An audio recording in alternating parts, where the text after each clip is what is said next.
Ok, vamos falar rapidinho do sistema digestório.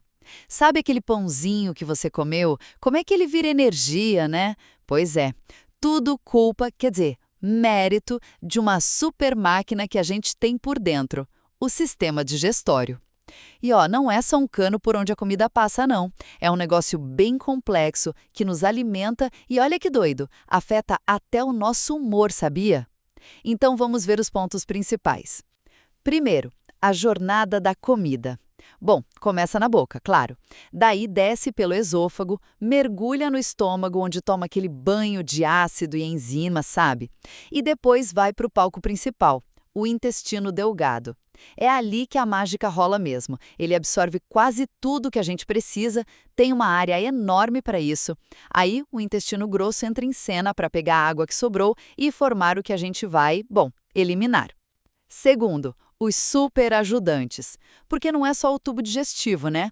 Tem as glândulas salivares, que já começam a festa na boca. Aí tem o fígado, que faz a bile guardadinha na vesícula biliar, que é essencial para a gente conseguir digerir gordura.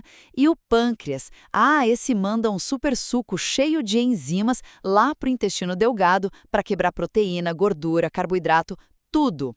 Sem essa galera, a digestão ficava pela metade. E por último, uma sintonia fina, viu? Tudo isso funciona num ritmo certinho por causa de uma comunicação super afinada. O sistema nervoso está no comando, claro, e tem até um tipo de segundo cérebro lá no intestino, o sistema nervoso entérico. Junto com um monte de hormônios, eles garantem que cada etapa aconteça na hora H. Essa conversa entre intestino e cérebro é tão importante que mexe com a nossa saúde inteira, muito além da digestão. Resumindo, o sistema digestório é tipo uma obra de arte da biologia, fundamental para nossa energia e com um efeito gigante na saúde como um todo. Olá! Bem-vindos a mais uma análise aqui. Hoje a gente está com material sobre sistema digestório, né? São aulas online cobrindo desde anatomia até patologia. Isso aí. E a nossa ideia é dar uma olhada em como otimizar isso para o estudante, né? Para melhorar o aprendizado mesmo. Legal. E, olha, a primeira coisa que, me saltou aos olhos foi a estrutura. Parece bem dividida, né? Muitas aulas curtinhas. Exatamente. Tipo, pílulas de conhecimento. O que pode ser bom, mas tem um porém. A organização atual, com tantas aulas curtas e separadas, pode acabar criando umas ilhas de conhecimento, sabe? E aí fica difícil para o aluno montar uma visão integrada do sistema. Ilhas de conhecimento. Gostei disso. Mas como assim na prática? Qual o problema dessas ilhas? O problema é que, bem, o material tá lá. Aula 1, aula 1.2, aula 2 e por aí vai. Tem os botões de próximo anterior, claro. O básico de navegação. Isso, mas falta tipo um mapa, entende? Um índice geral que mostre como tudo se conecta. Sem isso, o aluno pode acabar vendo cada aula como uma coisa isolada. Ah, tipo, ele aprende sobre o esôfago aqui, o fígado ali. Exato. Aprende sobre o esôfago na aula 3, depois fígado na 4, mas e a conexão entre a anatomia, a fisiologia, aquele exame físico que ele viu lá na aula 1 e as doenças que só aparecem depois? Essas conexões que são essenciais podem se perder no meio do caminho. Fica mais difícil montar o quebra-cabeça, a visão do todo, entende? Entendi. Então ele sabe os fatos de cada ilha, mas não consegue ver o arquipélago, como o sistema funciona junto, como uma parte afeta a outra. Perfeito. É essa a fragilidade. A sugestão, então, é construir umas pontes mais claras entre essas ilhas. Pontes. Como? Uma forma seria juntar aulas que são muito próximas tematicamente. Agrupar essas aulas curtinhas em módulos maiores, que façam mais sentido juntos. Faz sentido. Menos aulas, mais conteúdo em cada uma. E talvez o mais importante, colocar um índice bom ou um mapa visual do curso logo de cara, na página principal. Algo que mostre a sequência lógica e principalmente as relações entre os tópicos. Tipo um mapa do arquipélago, como você falou, para a pessoa se orientar. Como seria isso na prática? Um exemplo. Poderia ser simples, olha, imagina uma página inicial para o curso todo de digestório. Ali teria um sumário clicável, né? Tipo, módulo 1, visão geral, boca e esôfago, aí junta as aulas 1, 1.2, 2 e 3. Depois, módulo 2, estômago e fígado, aulas 4 e 5. E assim vai. Mostrando a progressão. Isso. E outra coisa poderosa, usar mais links dentro das aulas. Por exemplo, tá lá na aula 3 falando do nervo vago controlando o esôfago. Por que não botar um link direto para a aula 20 que fala do sistema nervoso entérico, com um textinho tipo, saiba mais da inervação aqui? Ah, boa. Ou quando fala de DRGE, linkar para a parte do exame abdominal da aula 1 que tem a ver com os sintomas. Essas conexões internas criam uma rede, né? O aluno pode pular de um conceito para o outro que está relacionado de um jeito mais cuido, não fica só no próximo. Exatamente. Tira aquela coisa passiva de só seguir a trilha, né? Vira uma exploração mais ativa, as conexões ficam na cara. Faz todo sentido. Agora, mudando um pouco o foco, mas ainda falando de conexão. Outra coisa que a gente notou foi essa ponte entre o básico, anatomia, físio, e a aplicação clínica, exame físico, doenças. Como que está essa transição no material? Esse é um ponto delicado, né? E muito material de saúde, nesse aqui, a ligação entre os fundamentos, tipo anatomia e fisiologia, e a relevância clínica deles ali na hora podia ser bem mais explícita, mais integrada. Certo. E como essa falta de integração aparece? O que isso causa para quem está estudando? A gente viu que o exame físico aparece bem cedo. Exame do abdômen na aula 1, cavidade oral na aula 2. E são aulas detalhadas, o que é ótimo. Sim, bem completas. Só que as doenças onde esses exames são super importantes, tipo cirrose na aula 4, Crohn na aula 7, úlcera na aula 5, elas só vão aparecer bem depois, sabe? Em aulas focadas nos órgãos. Entendi o problema. O abdômen na aula 1, mas talvez só vai entender por que é importante achar um fígado grande, uma hepatomegalia, lá na aula 4, quando for ver cirrose. Tem um delay, né, entre aprender como fazer o exame e por que fazer. Qual é a importância clínica daquilo? Entendi. Ele aprende a manobra, mas talvez sem sacar direito a importância na hora. Fica meio solto. Menos marcante. Pode ficar, sim. Ele pode não dar tanto valor para a semiologia ali ou ter dificuldade de lembrar disso quando a doença aparecer lá na frente. A sugestão aqui é tentar costurar melhor essas coisas, sabe? Ao longo do material mesmo. Costurar como? Uma ideia é colocar o que a gente pode chamar de pontes clínicas. Pontes clínicas? Gostei. O que seria isso na prática? Dentro das aulas? Ciência básica, anatomia, físio, que já dão um toque da aplicação clínica. Pensa na aula 4 do fígado. Depois de descrever a anatomia, as funções, poderia ter uma seçãozinha, implicações clínicas e exame físico. E o que teria ali? Um resuminho tipo, olha, como a gente viu, o fígado tem tamanho e consistência X. Se isso mudar, tipo ele ficar maior, hepatomegalia, você pode sentir isso na palpação do abdômen. Lembra da aula 1? Fica ligado. Outra coisa, a icterícia, pele amarela, que a gente vê na inspeção, tem a ver com problema no metabolismo da bilirrubina, função que a gente acabou de ver. Doenças como a cirrose, que vamos ver mais pra frente, causam isso. Ah, que legal. É como dar um spoiler do bem, né? Um gostinho da relevância daquela informação básica. Cria um gancho na hora, já começa a conectar os pontos na cabeça do aluno. Exatamente. Reforça a importância na hora. Outro jeito, talvez mais estrutural, seria mudar o fluxo. Em vez de ter toda a anatomia fisiológica primeiro e depois exame a doença separado, fazer por blocos. Como assim, por blocos? Por exemplo, apresenta anatomia e fisiologia do estômago e duodeno, digamos, na aula 5. Logo depois, já vem uma seção ou módulo tipo estômago e duodeno, exame e doenças comuns. Aí sim você junta a palpação epigástrica, da aula 1, fala de úlcera, que hoje está na aula 5, e DRGE, da aula 3. Mostra a relação direta à aplicação do que acabou de aprender. Essa segunda opção parece uma mudança maior, na arquitetura mesmo. Mas as duas ideias, as pontes ou os blocos, atacam o mesmo ponto. Deixar a conexão básico-clínico mais óbvia e imediata para o aluno. Isso, o objetivo é o mesmo, diminuir essa distância, né, entre a teoria e a prática, para ele já ir construindo o raciocínio clínico desde o começo. Ótimo! Isso leva a gente para o terceiro ponto que Que a gente identificou. Dando uma navegada geral pelas aulas, deu para sentir uma variação bem grande no nível de detalhe, na quantidade de conteúdo mesmo. Umas aulas super densas, outras parecem meio vazias. Isso também não prejudica a experiência? Prejudica e muito. Essa profundidade e detalhamento inconsistentes entre as aulas podem criar uma experiência de aprendizado bem desigual, sabe? E até frustrante. Desigual e frustrante. Como assim? Você tem um exemplo dessa variação que vocês perceberam? Tenho, sim. É quase uma montanha-russa, né?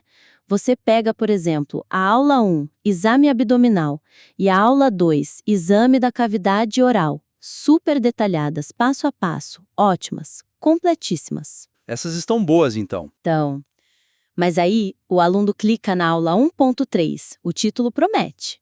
Slides de gestão, absorção, secreção, glândulas, motilidade e controle nervoso. Nossa, é fisiologia pura, né?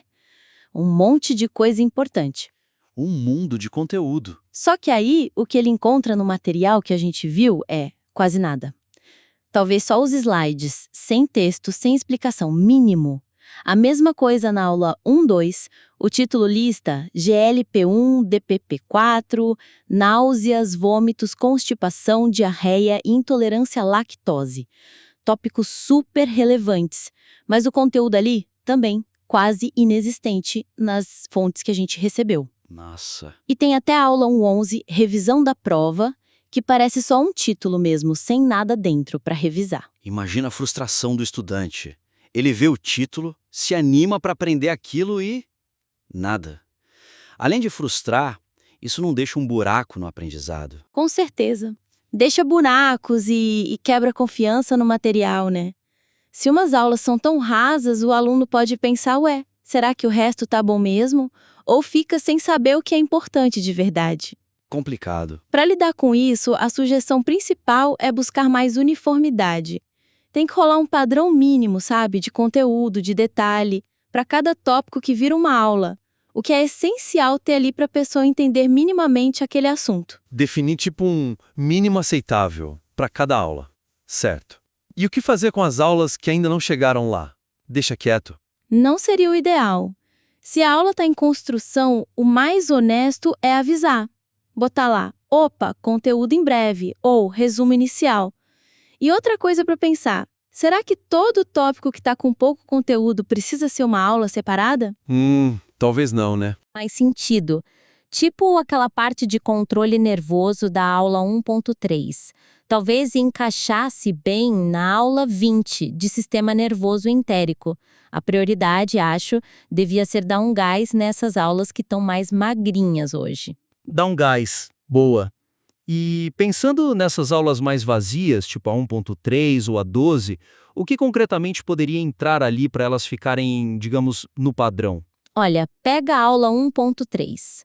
O título promete muito. Para cumprir, ela tinha que detalhar os processos, né?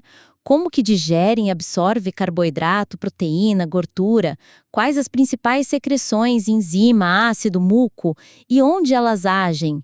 Qual o papel das glândulas, tipo salivares, pâncreas, fígado, como funciona a motilidade, peristaltismo, essas coisas, e como o sistema nervoso e os hormônios controlam tudo isso. Uau, é bastante coisa mesmo. Só o título já abre um leque enorme. É a base da fisiologia digestória, né? Essencial. E a aula 12 do GLP-1, sintomas e tal? A 12 também precisa encorpar. Primeiro, explicar o que são GLP-1 e DPP-4, porque são importantes, talvez ligar com glicose, pâncreas, saciedade, que conecta com outras áreas. Depois, os sintomas: náusea, vômito, constipação, diarreia. Não é só listar, né? Tem que discutir um pouco as causas, os mecanismos básicos, talvez linkando com outras aulas, gastroparese, má absorção. E, claro, explicar a intolerância à lactose, o que é, por quê, como se manifesta.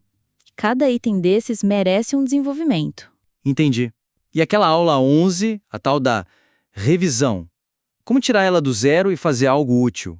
Ah, uma aula de revisão é ouro. Em vez de ser só um título lá, podia ser um recurso ativo mesmo. Sei lá, algumas ideias. Um quiz interativo com perguntas das aulas anteriores para forçar o aluno a buscar informação. Testar o conhecimento. Isso. Ou então um resumão bem organizado dos pontos principais, mas com links diretos para as aulas onde cada coisa foi explicada para ele consultar rápido. Ou melhor ainda, talvez botar 1 ou 2 casos clínicos que misturem tudo: anatomia, físio, exame, doença, para ele ter que usar o conhecimento de várias aulas para resolver. Nossa, isso seria ótimo para integrar tudo. Um teste real de compreensão. Exato. Transformar a revisão em algo dinâmico, aplicado. Excelentes ideias. Acho que cobrimos bem os pontos principais que a gente queria trazer, né? Sim, foram os 3 eixos que mais chamaram a atenção nessa primeira olhada. Perfeito. Então, só para a gente fechar e recapitular nossa conversa aqui sobre o material do sistema digestório, o foco das sugestões está em 3 áreas-chave. Primeiro, melhorar a estrutura e o fluxo de aprendizado. A ideia é combater essa fragmentação, talvez juntando aulas ou criando aquele mapa mais claro do curso com as conexões bem visíveis. Exato.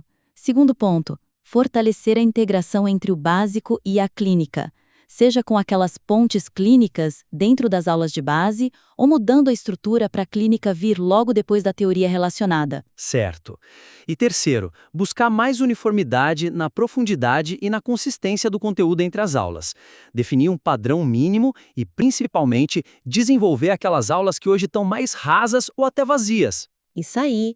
E as ações concretas para isso passam por repensar como os módulos estão divididos, criar esses índices visuais ou sumários clicáveis, usar mais links internos, escrever as pontes clínicas ou reorganizar os blocos temáticos e, claro, dar um gás no conteúdo das aulas que estão precisando, né? Transformando até a revisão em algo ativo. Ótimo! Esperamos que essa análise ajude a refinar ainda mais esse material. E fica o convite, claro. Depois de trabalhar nesses pontos, se quiserem mandar o material revisado para a gente dar outra olhada, vai ser um prazer discutir de novo aqui. Bem-vindos ao The-Debate. Hoje a gente vai mergulhar um pouco na complexa rede que controla nosso sistema digestório. Um sistema, assim, vital, né? Responsável pela digestão, absorção de nutrientes e por toda a movimentação do alimento pelo trato gastrointestinal. A regulação disso tudo envolve, uma interação bem intrincada de diferentes sistemas. Exato. E a questão central que emerge do material que a gente analisou, né, especificamente das aulas do Dr. Dário Santucci, e que vai guiar nossa discussão hoje é: onde é que está o controle predominante da função gastrointestinal? Será que está no sistema nervoso intrínseco do próprio intestino, o chamado sistema nervoso entérico? Ou ele é, digamos, majoritariamente governado por influências de fora, tipo o sistema nervoso autônomo e os sinais hormonais? Então, a minha posição aqui vai ser que os mecanismos extrínsecos, especialmente o sistema nervoso autônomo e essa comunicação via hormônios, eles exercem o papel de coordenação principal, sabe? Garantindo que as atividades digestivas estejam bem alinhadas às necessidades gerais do organismo. Já eu vou argumentar que o sistema nervoso entérico, o SNE, com a sua impressionante autonomia e complexidade, como está bem descrito lá na aula 20, funciona como verdadeiro maestro local, sabe? Das operações intestinais. É a inteligência ali no comando do espetáculo. Olha, eu reconheço as capacidades locais do sistema nervoso entérico, o SNE, com certeza. No entanto, para que a função digestiva opere de forma ótima e integrada às demandas do corpo como um todo, o controle extrínseco me parece crucial. O sistema nervoso autônomo, o SNA, como está detalhado na aula 20, exerce uma modulação assim indispensável. Os seus componentes, o simpático, que vem ali pelos nervos esplâncnicos torácicos e lombares, e o parasimpático, principalmente pelo nervo vago e nervos esplâncnicos pélvicos. Eles ajustam diretamente a atividade do SNE. Um exemplo bem claro disso vem da aula 3. o relaxamento do esfíncter esofágico inferior, aquela válvula muscular entre o esôfago e o estômago, né? Esse relaxamento, que é essencial para a passagem do alimento, ele é executado localmente pelo SNE através da liberação de neurotransmissores como óxido nítrico e VIP. Mas o comando para essa ação, ele vem do nervo vago, que é parte do SNA. Além dessa modulação neural, o controle hormonal é absolutamente fundamental. A aula 8.2 nos apresenta os 5 principais hormônios gastrointestinais: gastrina, secretina, colecistoquinina, a famosa CCK, peptídeo inibitório gástrico, GIP, e a motilina. Esses hormônios, eles orquestram respostas coordenadas e, muitas vezes, à distância. A CCK, por exemplo, como a gente viu na aula 5 sobre pâncreas e vesícula biliar, ela não só estimula a contração da vesícula, liberando bile para a digestão de gorduras, mas também induz o pâncreas a secretar as suas enzimas digestivas. A secretina, que é liberada em resposta à acidez no duodeno, ela comanda o pâncreas a liberar bicarbonato para neutralizar esse ácido. E a motilina, ela inicia o complexo mioelétrico migratório, aquelas ondas de limpeza que varrem o intestino entre as refeições. Então, veja bem, essa regulação extrínseca, tanto neural quanto hormonal, ela garante que a digestão seja um processo integrado, respondendo não só a estímulos locais, mas também a sinais sistêmicos, ao estado de estresse ou repouso e às necessidades metabólicas gerais do corpo. Entendo seu ponto de vista, claro, mas me permite oferecer uma perspectiva um pouco diferente? Argumentar que o controle extrínseco é o predominante, a meu ver, subestima bastante a notável sofisticação e autonomia que é inerente ao sistema nervoso entérico. A aula 20 descreve de forma bem sugestiva, como possuindo um cérebro próprio. E tem bons motivos para isso. A gente está falando de uma rede neuronal com um número de neurônios, comparável à da medula espinhal e utilizando mais de 20 tipos de neurotransmissores e neuromoduladores para sua comunicação interna. Dentro da parede intestinal, a gente tem 2 grandes centros de processamento. O plexo mioentérico, que fica ali entre as camadas musculares e está mais envolvido no controle motor, e o plexo submucoso, mais voltado para regular a secreção, a absorção e o fluxo sanguíneo local. Esses plexos funcionam como centros de processamento independentes. Eles são capazes de gerar padrões complexos de motilidade, como a peristalse, que empurra o alimento, e de regular as secreções e absorção localmente em resposta direta ao que está ali presente no lume intestinal, seja o tipo de nutriente, a acidez ou o estiramento da parede. A própria aula 20 afirma que o SNE pode funcionar de maneira independente, embora reconheça, claro, a sua associação com o SNA para regulação máxima. Isso me sugere que a operação fundamental, o dia a dia da função intestinal, é intrínseca. Muitos reflexos essenciais para a digestão ocorrem inteiramente dentro do SNE, sem precisar de intervenção externa. E a importância crucial do SNE fica, dramaticamente evidente na doença de Hirschsprung, também chamada de megacolo congênito, que está mencionada lá na aula 20. Nessa condição, há uma ausência congênita dos gânglios entéricos, ou seja, dos neurônios do SNE, em um segmento do intestino grosso. E o resultado, uma obstrução funcional grave, com acúmulo de fezes para trás, mesmo que a inervação extrínseca, simpática e parasimpática, esteja presente ali. Isso demonstra, inequivocamente, sem um SNE funcional, a função intestinal básica simplesmente falha. Ele não é um mero retransmissor. É o centro operacional do intestino. Exatamente. Essa capacidade do SNE de operar de forma independente é fundamental. Ele gerencia reflexos locais essenciais sem precisar de ordens diretas do sistema nervoso central para cada pequena tarefa, entende?